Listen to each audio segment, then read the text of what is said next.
Welcome to week 11 content, where we're going to talk about recreation, attractions, and clubs. So think back to last week where we talked about tourism and the multiplier effect. And so we know that there are reasons for travel, including business, seeing family, attending a meeting or a convention. But this particular week, we're going to think about recreation, attractions, and then the clubs and club management. So this week, what we hope that you'll gain an understanding of is really the relationship of recreation and leisure to wellness, about government-sponsored recreation that you might not even realize is government-sponsored. But remember, where all of those dollars are going from tourism really needs to be injected back into the area to further grow the attraction to that particular location. There's commercial recreation as well.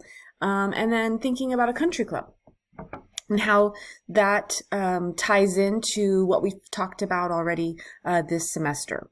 And so you'll see the content, you'll see a couple of videos, and I want to highlight some of the career opportunities that you might not realize are part of the hospitality industry.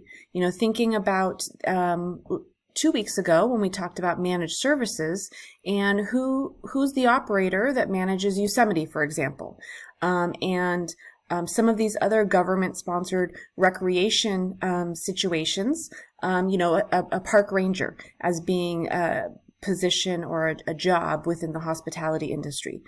So you're really able to marry the concept of working in hospitality with maybe another hobby or interest that you have in nature.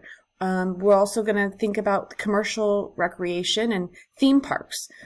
So I hope you enjoy this week's conversation as it relates to that, and as well as the discussion looking at San Francisco. And the assignment is going to have you really explore what are some reasons for people to come and visit San Francisco, and does San Francisco measure up to being something that could drive tourism. You'll also want to take a look at something like Golden Gate Park that's built and maintained, and what it does to the local economy. Additionally, I actually did look this up. Skyline College in Sweeney Ridge, an area that has some historic significance, as well as being really close in our backyard at Skyline College. So I hope that you find that interesting as well. One more assignment that we'll go ahead and refer to. I'll just click back into the Canvas to be able to go over one more thing.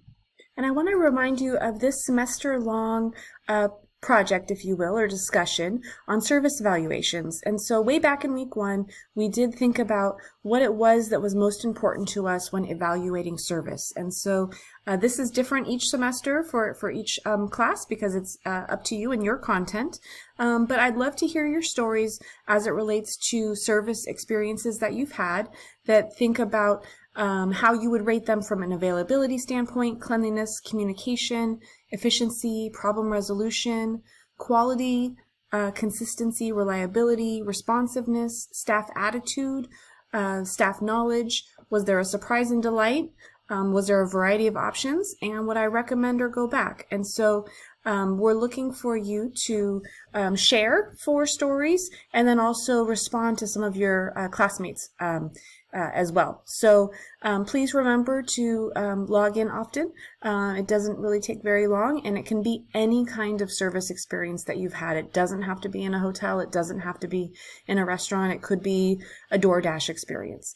It could be an experience as an employee. It doesn't necessarily have to be service that was being provided to you. So I hope that you have a great a great week ahead and are enjoying this semester. And if you have any questions, let me know. Thank you.